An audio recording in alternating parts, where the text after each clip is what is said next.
Well, let's see. I'm Dave Akers, and I'm part of the Covington Cincinnati Suspension Bridge Committee. How did I first come in contact with the bridge? Actually, surprisingly, it wasn't until I was in college here at University of Cincinnati. So I grew up north of Cincinnati, but didn't really come downtown very much. And when I was in college, engineering school, we came downtown a lot just for fun and started to notice the bridge then. Roebling himself was basically a genius, in my personal opinion. And, he was very innovative, obviously, in what he did. And he was a pioneer of the suspension bridge, design.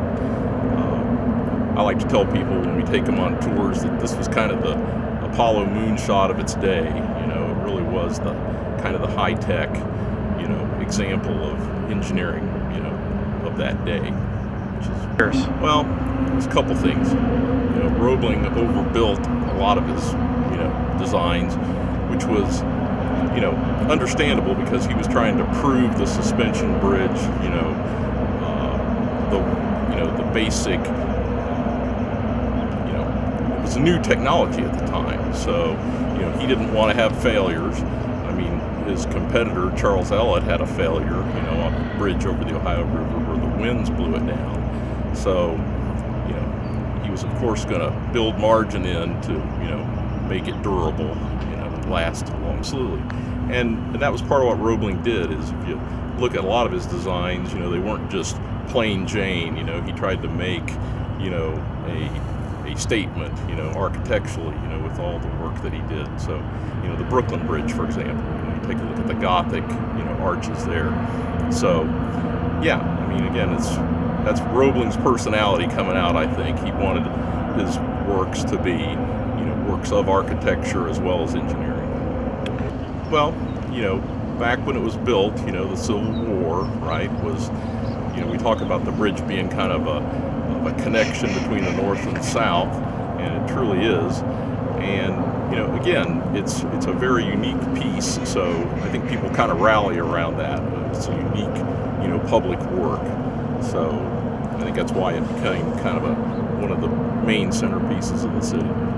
I think so. I mean, again, that's one of the reasons the decorative lights were put on the bridge, so that you can see it well at night. And, anything that, is considered beautiful or a piece of good architecture, if it's lit up, people appreciate it a lot more.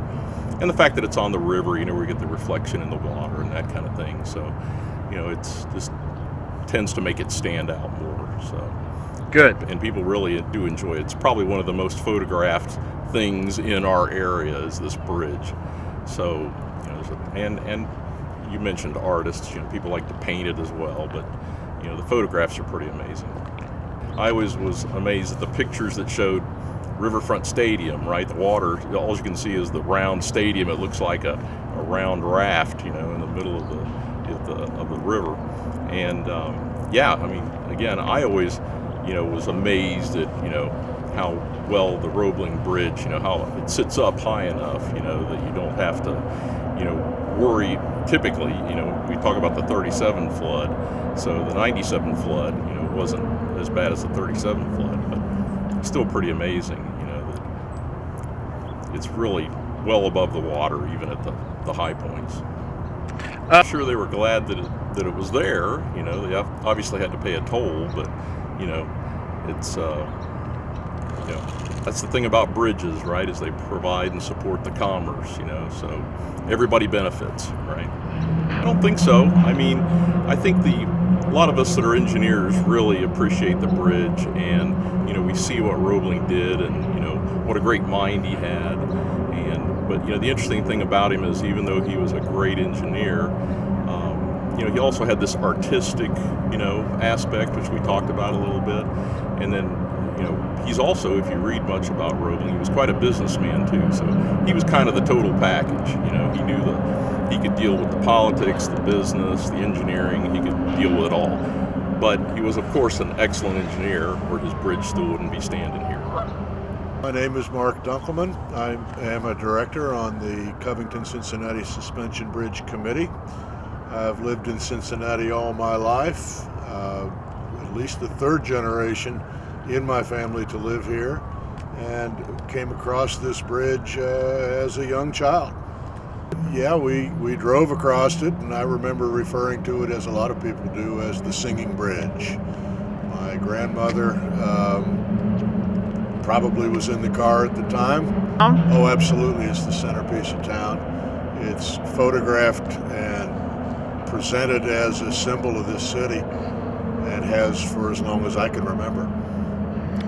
Well, I'm sure that it was quite a shock to see a bridge of this span in the local community. There were no other bridges anywhere close to its length. It held the record for its length and span up until the Brooklyn Bridge was built. So I'm sure it was not only a technological masterpiece, but also obviously created a transportation infrastructure that people could use.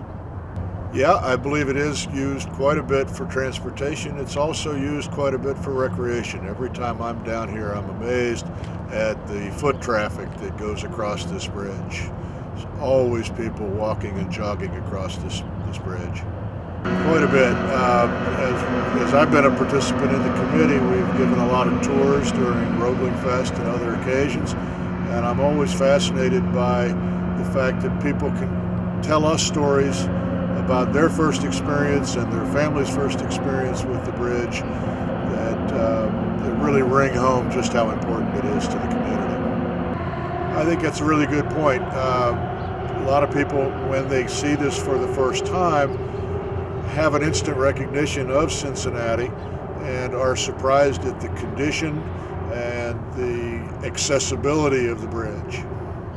Each generation, what it's needed as far as transportation goes. Well, and that's a great question, and leads me into many different things that I can talk about as far as the different uses that this bridge has seen over its lifespan, now 150 years. Originally, when John A. Roebling constructed the bridge, it was a lighter weight structure, really designed just for wagons and pedestrians to cross, and a lot of livestock, as you said. Farmers in the Kentucky side wanted to get their livestock to the markets over in Ohio and Cincinnati. Of course, Porkopolis, capital of America, Cincinnati, with all the pigs and all. Of course, there was a lot of that livestock that was living on the Kentucky side and needed to get to market on the Ohio side. But then, as you mentioned, in the 1890s, streetcars were coming about, heavier weight vehicles. So the bridge had to go through the restoration, as I had mentioned previously, where it was reconstructed to allow for those heavier weight vehicles, the streetcars, and larger vehicles. Then, as you mentioned, today, the uses of the bridge today, when you look at so many people in the community have crossed this bridge at one time or another, and most people many times in their life. It's really a mass transportation hub for the community. But really, when you look at the bridge itself, it's the icon of Cincinnati and northern Kentucky. When you watch the news stations, every one of the media stations has the bridge as the backdrop in their newscasts. So you can see everybody focuses on this bridge as really being the main key part of Cincinnati and northern Kentucky. Good, Rob. We're pretty close to where not only back then, but today as well. Sure. Well, of course, the development came because of the bridge. When you look at Cincinnati, was still an up-and-coming city, very early in its time, and Covington was also a smaller city.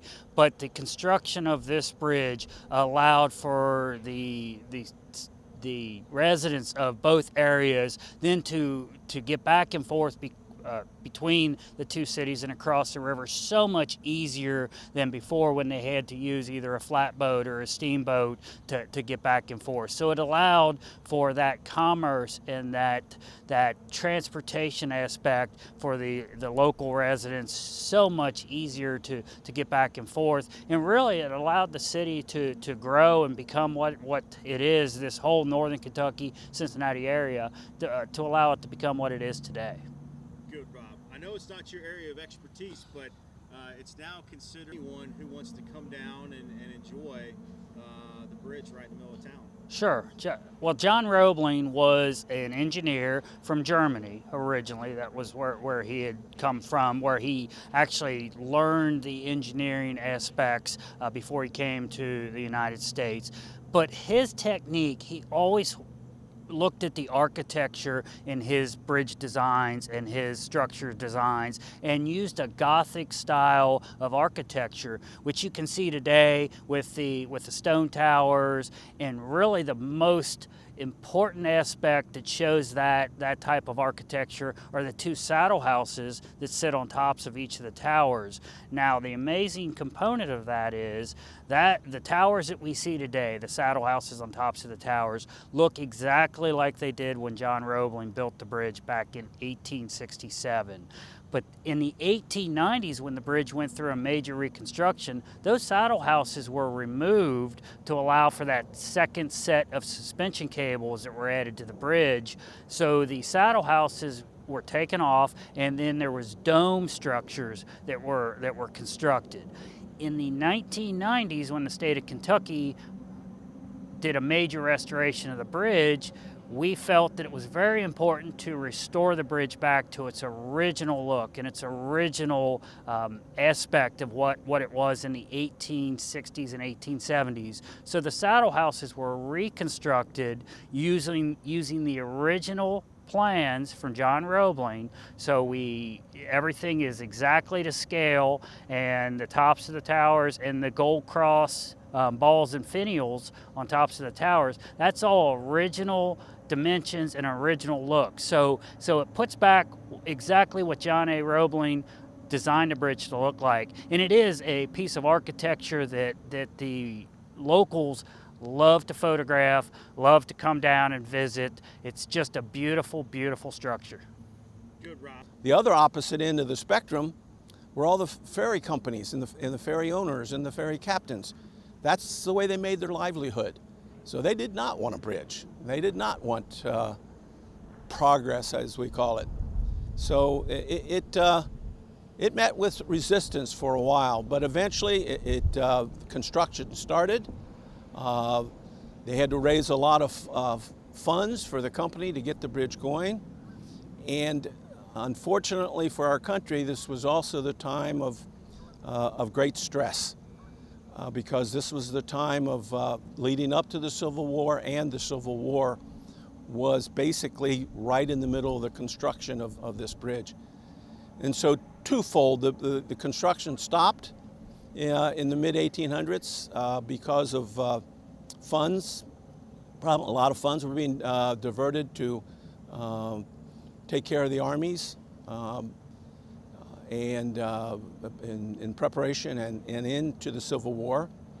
And then the other thing is finishing a bridge across the Ohio made a lot of people nervous in the north, because it would have been easy access to get across the river. Confederate troops certainly could still get across the river in boats. But think how easy it would have been if there was a bridge in preparation. Bridge was built, a wonderful time, the huge opening, the bridge. I mean, we're talking thousands and thousands of people excited crossing the bridge. It was a huge celebration. And then the bridge was put into use. And we now have documents and pictures, not many, but showing people crossing, carts crossing. We actually had a train of sorts that crossed the bridge along with trolleys. And an important, probably the most important bridge span, certainly in North America, west of the Alleghenies. Its use was also emphasized during our floods, and periodic floods in which probably the granddaddy of them all was in 1937. And at that point, the suspension bridge was the only bridge open from Pittsburgh through the Mississippi. And so a lot of things funneled here.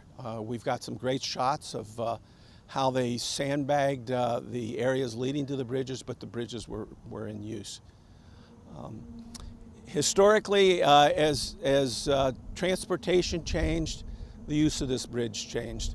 Other bridges were put into place to the point now where in this region we have 6 bridges that a lot of transportation handle, and we don't get quite the transportation that we used to. But as far as a historic icon and a place where people want to go and take photos, it's at the top of the list. Most people, if they're visitors that come to Cincinnati, they want to see the Roebling suspension bridge and how it's attached to the banks and the beautiful parks in the Cincinnati area. So we're very fortunate to have this bridge as part of our history. When we lived in Western Hills, then we went to the eastern side of town. Then we decided that we needed to downsize and came over to Covington and looked places on the river. And our place wasn't built as yet, but we could see that where it was going and knew that we would be part of it. And that's an interesting thing, because I think there's lots of other beautiful places to live on this river, but where we're at, we are actually part of that bridge. So you can see everything that's going on, and when something's happening, you can just run right outside the door and you're part of it, instead of like, oh, there it's happening now, I'll get in my car, I'll go down the elevator, get in my car and drive to it. You're actually part of the bridge. It just, it's very endearing to have that feeling about it, about something that's just stone and metal. But we love the fact that we are right here. It makes everything, you're just part of it. You feel like you are part of everything. I don't know how much more I can say about that. It's such a passion that people here have a passion with the bridge.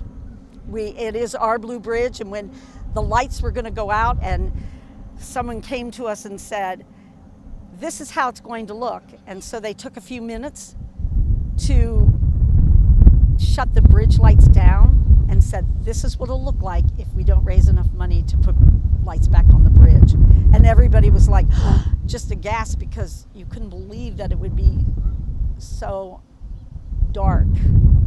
And so of course that started the electrifying of, we've got to get enough money to be able to put the lights back on that bridge so that it becomes alive again at all times. Good. Even today, it's really a magnificent example of engineering, certainly of engineering from the 19th century. It is a vital part of who we are as a community, not only historically, but also part of our economy and our transportation system.